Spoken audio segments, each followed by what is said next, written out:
I think this place here is really strange, interesting. It's called the Meadow. I'm not really sure if that's a meadow. Anyway, it's filled with these green lizard men who die in a single hit because they're little bitches. And at least they drop one money.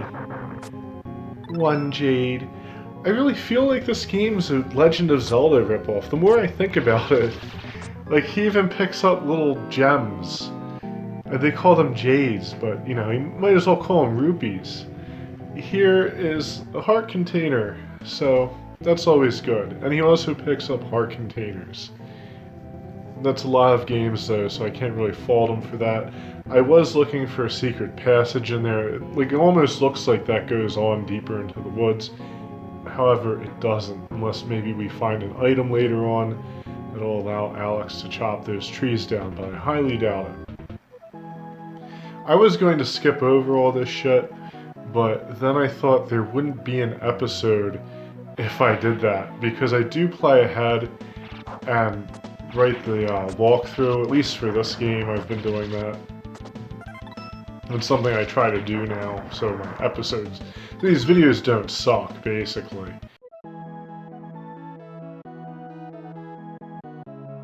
I thought, well, there wouldn't be much of a video if I didn't get these items, because there's not a whole lot of stuff that's going to go down. The next thing we're going to get is actually the lightning ring. I didn't show it off. I probably should have. Honestly, it's not very interesting anyway. It kind of does what you would expect. Alex raises his hand and a bolt of lightning comes down. I'm hoping the level 2 ability for that one is a lot better. Of course, the ice ring surpassed all expectations, so you know, you gotta take what you gotta take. And he goes behind a waterfall too. I like the dripping water effects in here, and even the sound.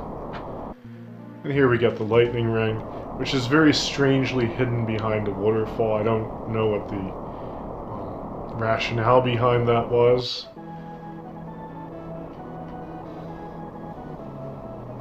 Our destination is the desert. We're going to go to a town called Miraj. Now, Miraj is a rather small town, really. There's also a town over in the east, I didn't go there, called Neil. It's ruins, and it's a cool place, really.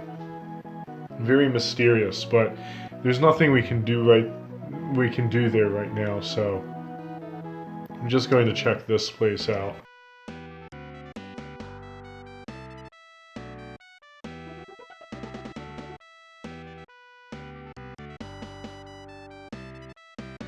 I like the music in this area as well. As I've said before, this game has some good music. Some of the music just is kind of bleh. Those stone carvings are also a nice touch. I didn't think they put effort into the world map when I first saw this game. I was like, oh, it's just going to be this green, bland stuff everywhere, and it's all going to be the same. It's going to be very boring. But they actually tried to put little details and different types of terrain in, which is very cool. You don't want to go that way. That leads to death. We want to go this way. And this is Piercia, again. She doesn't last long, though. Not long at all. One hit took half of her life away. Of course, you kill her in Heart Shootout, because that's what happens when you kill giant scorpions. And there's a magic capacity. We're going to need this in a few minutes. It's good that we got a little extra magic. We didn't end up using as much as I expected. I actually went ahead and did a little bit of grinding. I think I was like level 17, so I ended up gaining like 5 levels.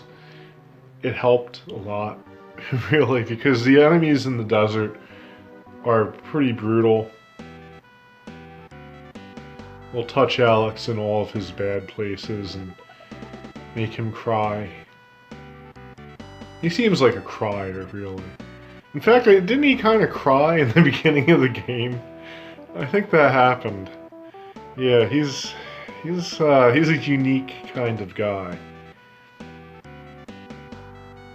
Honestly, he doesn't have much of a personality at all, so the crying was maybe something of an improvement over his usual, "Huh? What's going on?" The role of Alex in this game is played by Keanu Reeves. And those lion statues are important later. That's another thing that I'm saving for later. We'll get an item that actually activates those, but we're also going to get another item very soon that activates other things, so like I figure why not get all the backtracking done in one shot when you have both items. This is the Quicksand Cave, and as the name implies, it's full of quicksand. I actually forgot to read that thing over there. I should have. It says something about the lions. I really love the flickering light effect in these rooms. Like that kind of detail, you don't see that in a whole lot of Super Nintendo games. Like, you might see it maybe in the beginning of a game or something like that, or if it's like a really high quality game, you'll see it like pretty frequently. A lot of times, like, they just didn't really bother. And like, to have that kind of effect in the middle of this game that I never heard of is cool. So we gotta talk to this bitch. Have you heard about the mystic sandworms? What is this, Dune? The strange woman tells you of sandworms. The sandworm slithers beneath the deep sand searching for prey. Stories speak of a powerful sorceress who offered herself to the golden sandworm. You should journey from here and go to the north. You can see the golden sandworm. I don't know. This sounds like the beginning of tentacle rape. There's more of these annoying, I guess, gargoyles. I call them imps. I think they're more gargoyle-esque, though. And they have to laugh at you. You know what? The imps in Secret of Mana did that as well. They would like hit you and laugh at you sometimes, if I remember correctly. That's a thing in these games. Developers are just having fun with us. I really was fighting sloppily. This is very shameful. But I was really just like, I'm gonna finish this shit.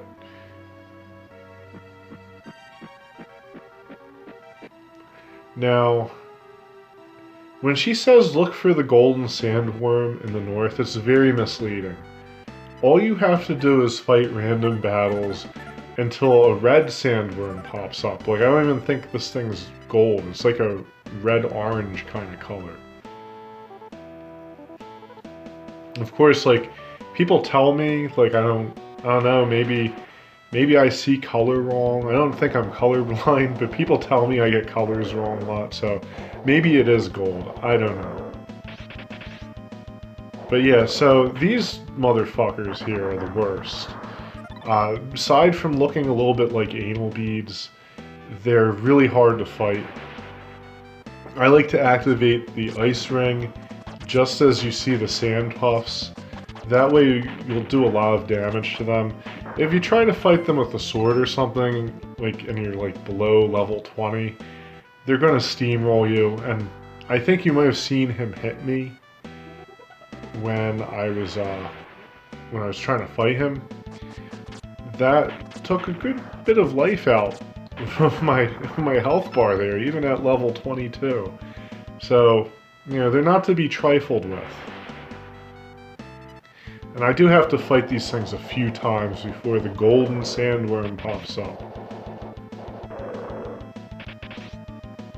Now, there is an excellent guide for this game written by a guy called the Admiral.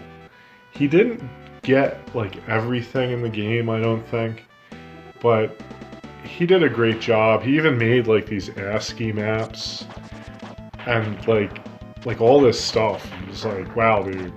You really made a good guide here. But there are a few mysteries in the game that we're going to encounter, one of them very soon. And it involves that lady we were talking to.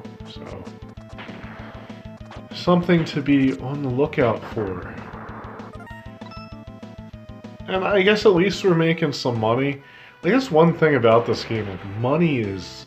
it's tight. It really is. Like, Alex is a poor guy. And killing monsters apparently doesn't pay much. It does pay more than picking up fruit, but, you know, everything pays more than picking up fruit. Aside from doing nothing. Like, maybe if he just sat in the desert and, like, let the sun mummify him. Oh, well, there's the golden yeah, the golden mummy. There's the golden sandworm.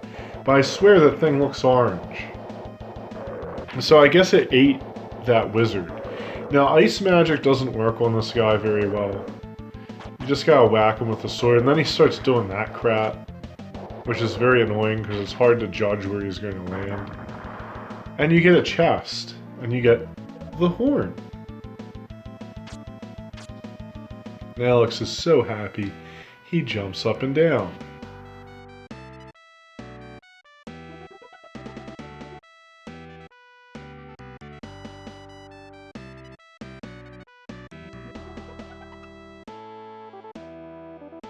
We're going to go down to the basement and talk to this chick again. And we'll see why she's so mysterious. Oh, and there's a graphical glitch.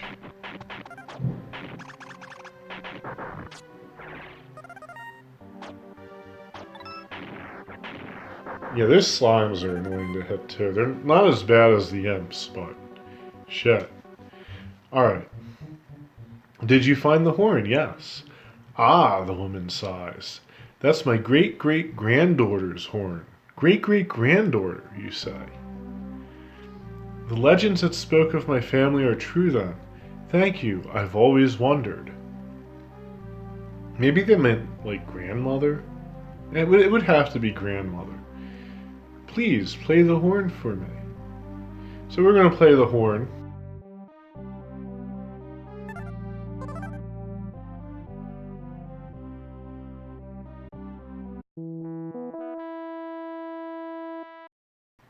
What a lovely tone. Ah, what a... oh, yeah, she says, ah, what a beautiful tone.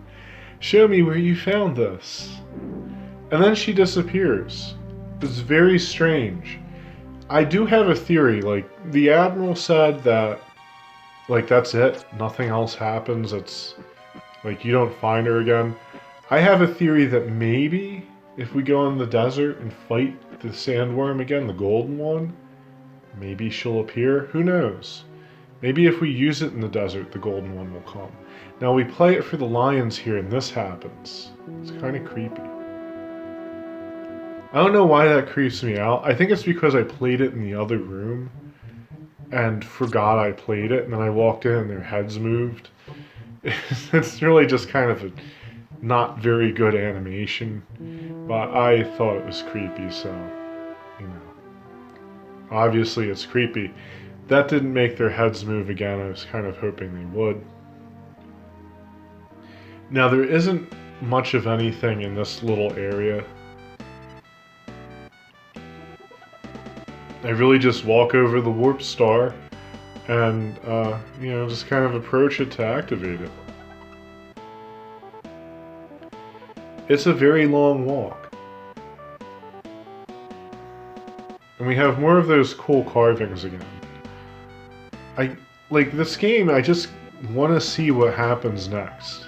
Throughout the whole game so far. Like, the beginning was a little weak, but, like, after the first area, it's like, oh, well, there's actually shit going on here. You know, maybe not the greatest plot in the world, but it's better than I thought. The whole thing's shaping up to be way better than I expected.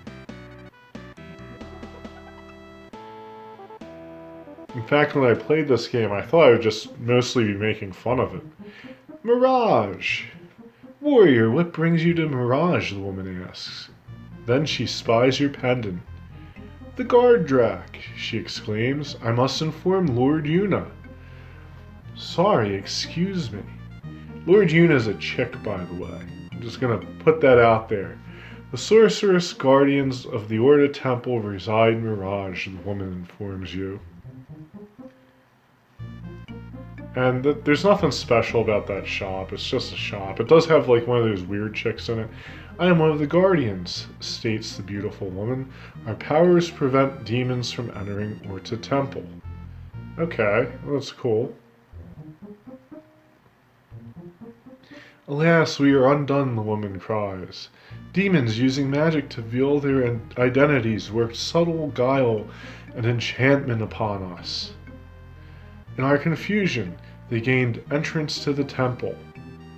Please, hero, enter the temple and slay the vile invaders. There's nothing subtle about these demons throughout the whole game, but they're subtle to get in the temple. The sorceress gestures and states, Yuna waits inside. That was a mouthful to try to say. Damn. And here's Yuna. Like, she's like, you know, way better looking than whoever his girlfriend is. Lord Yuna turns out to be the most radiant woman you have ever met. Hello, Alex. I've been awaiting your arrival, she says in a silky voice.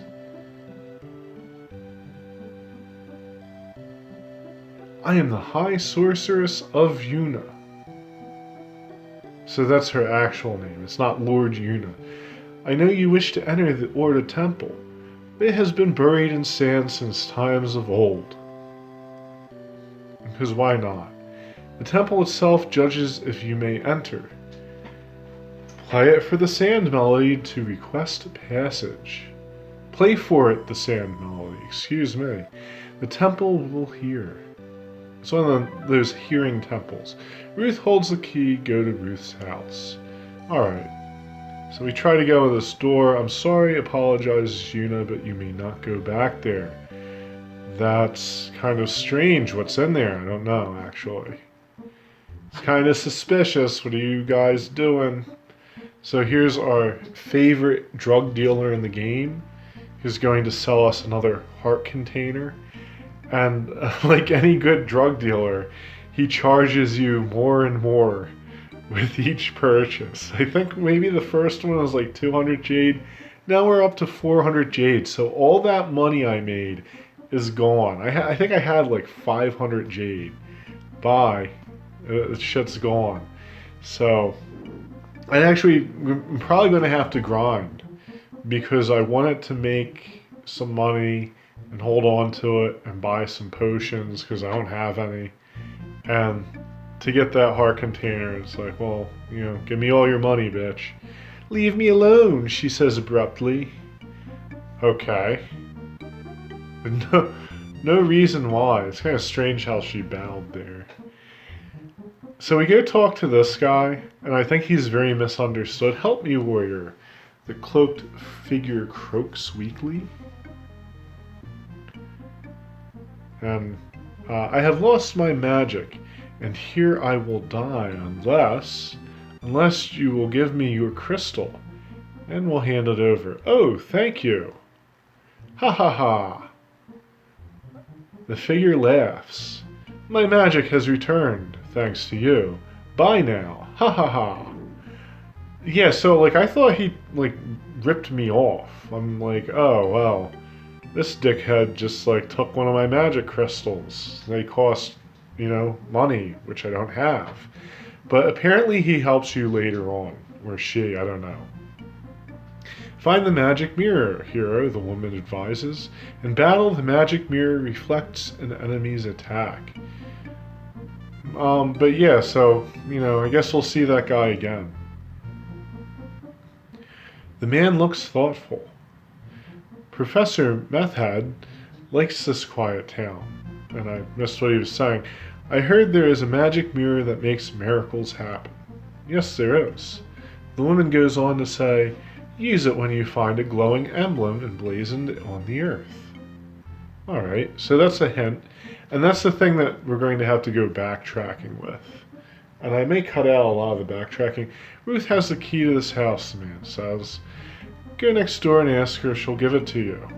So I was just seeing if I could, like, go into, like, some other secret alleyway. Find more drug dealers. What's with all these dragons here? You spoke with Yuna already, the young maiden asks. In the neighboring house there is a secret cave. Let us break the seal and enter. So we're not going to do that in this episode. The ancients laid traps to guard against unwelcome visitors. Step cautiously. Got the key. I did check the cave out a little bit. I'm not going to show it here, but it's an interesting place. There's a lot of fireballs and things like that in it. So we're going to go talk to this guy. The wise man speaks. I will guide you in your travels. Listen closely to what I have to say. Find the 3 desert lions standing eternal vigil. The secret lies within. So we gotta backtrack, and we'll use the horn on those dragons. We'll also look for emblems.